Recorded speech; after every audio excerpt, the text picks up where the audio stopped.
of God came down.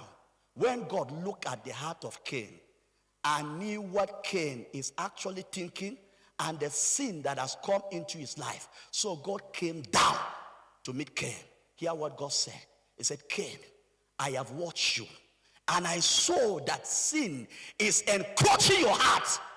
I have seen that something is growing within you that if you master it, it will destroy you. But this is my advice for you. Do not master it.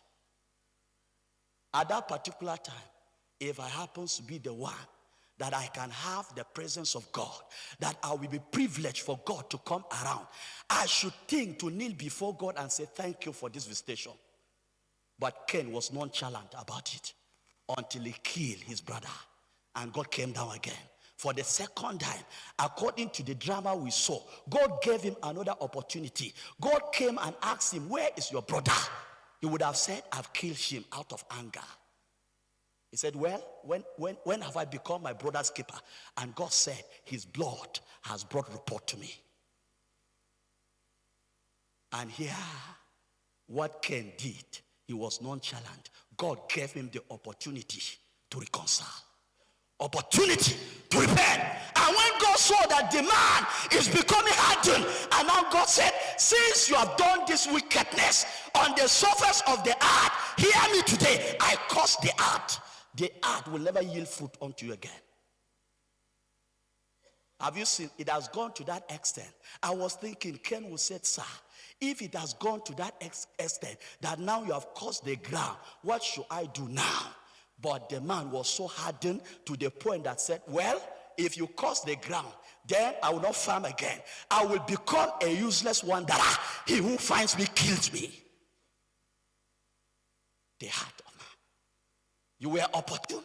And hear what God said. God said, since you are looking for death, I have given you several opportunities for you to repent, and you have refused to repent. He said, I will put a mark on your forehead. You're looking for death, you won't find death. A privilege. But I saw Cain did not utilize this privilege that has been given to him, and I learned something there. I said, this God we serve has been given several of us here opportunities, but you are missing some of the curses that was on us. So I am telling you, witches and wizards does not know about it. It's about the privilege that we have refused to utilize before God, and it turned to be curse unto us. God desires that everyone who encounter him for exploit should return back like Moses. Are we all together?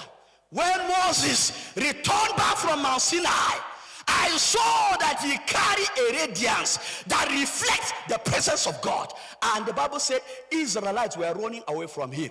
And he was asking them, what has suddenly happened? I remember Moses, you knew. And they said, no, sir, there's something in your face that we cannot look at you. You are becoming like that of an angel. You know what? Until Moses went back to the tent and looked for veil and cover himself that he could address Israelites. That is the extent where God would want to take us, so that as we return back from knowing, may people see something different in us. In that story, I saw that even Moses himself, sir, he was not aware that he carried that glory. He was not aware. So anybody who comes in the presence of God, that you relax in the presence of God and would want to learn from him, to encounter him, to have the knowledge of him, sir, there's something that will happen outside there, that the people who knew you before begin to wonder what has actually happened to you.